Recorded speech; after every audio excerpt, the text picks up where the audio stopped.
ఐఆర్ని వెంటనే ప్రకటించాలి. కొత్త డిఎల్ ఏపీజేఏసీ అమరావతి ఉద్యోగుల ఐక్యత పిఆర్సీ కమిషనర్ వెంటనే పిఆర్సీ కమిషనర్ వెంటనే ఐఆర్ని వెంటనే చెల్లించాలి. పెండింగ్ డిఎల్ వెంటనే పెండింగ్ డిఎల్ వెంటనే బకాయిలు వెంటనే పిఆర్సీ కమిషనర్ వెంటనే పిఆర్సీ కమిషనర్ వెంటనే పిఆర్సీ కమిషనర్ వెంటనే ఐఆర్ని వెంటనే ఐఆర్ని వెంటనే. అలాగే జనసేన అధినేతకు కూడా తీసుకెళ్లేదానికి చేసే విధంగా ఆదేశాలు ఇచ్చున్నాం. అదేవిధంగా ఆయా జిల్లాల్లో ఉన్నటువంటి అంశాలన్నీ మరి బీజేపీ రాష్ట్ర అధ్యక్షులు వారి దృష్టికి తీసుకెళ్లాం. ప్రత్యక్షంగా గౌరవ మంత్రివర్యులు సత్యకుమార్ యాదవ్ గారు మా సమావేశంలో చెప్పాడు. గత ప్రభుత్వ హయాంలో తీవ్రంగా నష్టపోయినటువంటి ప్రభుత్వ ఉద్యోగులు కోట్లాది రూపాయల బకాయిలతో తల్లడిల్లిపోతున్నటువంటి తరుణంలో కూటమి ప్రభుత్వం వస్తే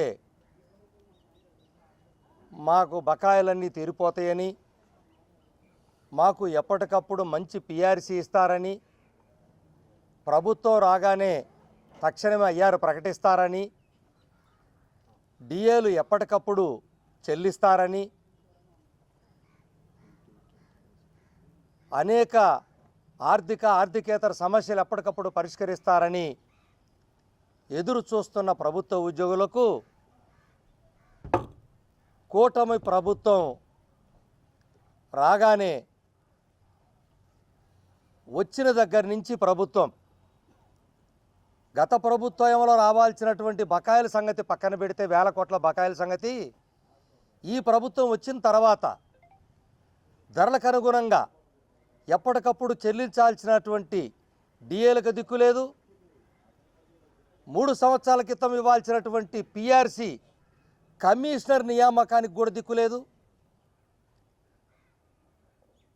ఐఆర్ ప్రకటన చేస్తాం మేము రాగానని చెప్పినటువంటి పరిస్థితుల్లో పక్కన తెలంగాణ రాష్ట్రం 3 సంవత్సరాలుగా ప్రభుత్వ ఉద్యోగులు 5% ఐఆర్ తీసుకుంటా ఉంటుంటే ఒక్క రూపాయి కూడా ఐఆర్ ప్రకటన చేసినటువంటి సందర్భము లేదు. లేదా మాకు రావాల్సినటువంటి ఎర్రర్ లీవులు, సరెండర్ లీవులు, ఇక ఎటువంటి రావాల్సినటువంటి ఆర్థిక ప్రయోజనాలు లేవు. అంటే ఈరోజు పూర్తిగా ఉద్యోగి ఆర్థికంగా తీవ్రంగా నష్టపోయేటువంటి పరిస్థితి ఈరోజు ఆంధ్రప్రదేశ్లో ప్రభుత్వ ఉద్యోగుల పరిస్థితి. ఒకవైపు వేల కోట్ల బకాయిలు, రెండో వైపు ప్రభుత్వం వచ్చిన దగ్గర నుంచి ఆర్థిక ప్రయోజనాలు పూర్తిగా రాకుండా చేయడం. ఇచ్చారు, కేవలం ఏమిచ్చారు? సిపిఎస్ ఉద్యోగులకు సంబంధించినటువంటి 4-5 సంవత్సరాల క్రితం పెట్టిపోయినటువంటి బకాయిలు 10% వాటా ప్రభుత్వం చెల్లించాల్సిన వాటాది. అలాగే 2024 నుంచి రిటైర్మెంట్లు మొదలైనవి. ఎందుకంటే ఆ ప్రభుత్వం 22లో 62 ఏళ్ళు చేసింది కాబట్టి 24లో రిటైర్ అయ్యారు. కాబట్టి రిటైర్ అయినటువంటి ఆగిపోయినటువంటి బకాయిలు కొంత తీర్చారు. అంతగా తప్పించి 30,000 కోట్ల పైచీలకు గత ప్రభుత్వం పెట్టిపోయిన బకాయిలు కానీ, లేదు ఈ ప్రభుత్వం వచ్చిన తర్వాత అయినా కానీ చట్టబద్ధంగా కేంద్ర ప్రభుత్వం ఇచ్చేటువంటి డిఏలు కూడా రాష్ట్ర ప్రభుత్వం వీలైన పరిస్థితికి వెళ్ళిపోతే ఈ రాష్ట్రంలో ప్రభుత్వ ఉద్యోగం ఏమైపోవాలని చెప్పి మేము ప్రశ్నిస్తూ ఉన్నాం. పిల్లలకి చదువులకి విద్య కోసం, లేదా వైద్య ఖర్చుల కోసం, లేదా అనేక రకమైనటువంటి ఆర్థిక ప్రణాళిక ఉంటుంది. ఈరోజు ఈ రాష్ట్రంలో గత 10 ఏళ్లుగా ప్రతి ఉద్యోగి ఆర్థిక ప్లానింగ్ ఏదైతే ప్రణాళిక పూర్తిగా సర్వనాశనం అయిపోయింది. ₹1 డబ్బులు దాచిపెట్టుకునే దానికి లేదు, వేరే ఏదైనా ప్రమాదం వచ్చినప్పుడు ఇబ్బందులు ఎదుర్కొనేదానికి అవకాశం లేదు, ఏ పరిస్థితికి లేదు.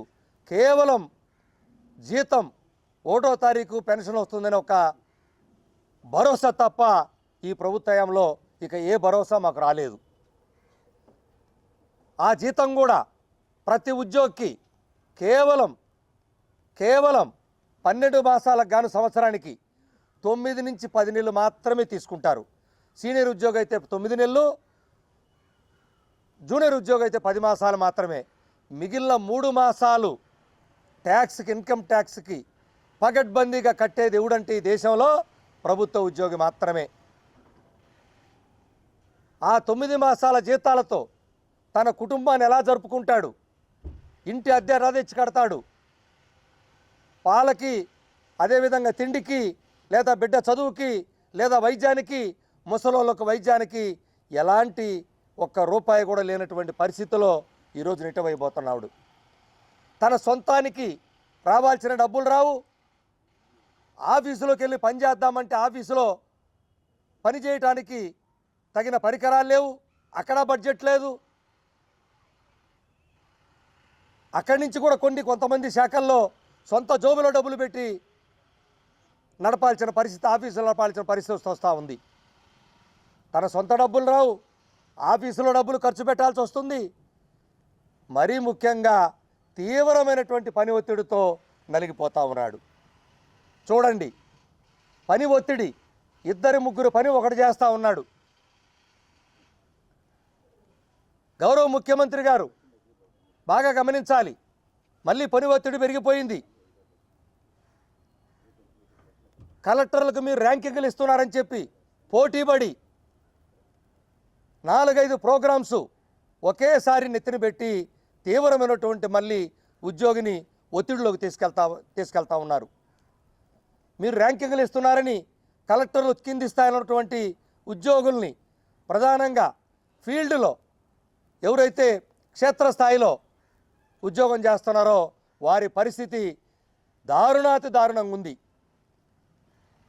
రావాల్సినటువంటి బకాయిలు లేవు, ఎప్పటికప్పుడు రావాల్సిన డిఎల్ లేవు, పిఆర్ సతిగతి లేదు, ఐఆర్ ప్రకటన లేదు, రావాల్సిన ఏ డబ్బులు రావు.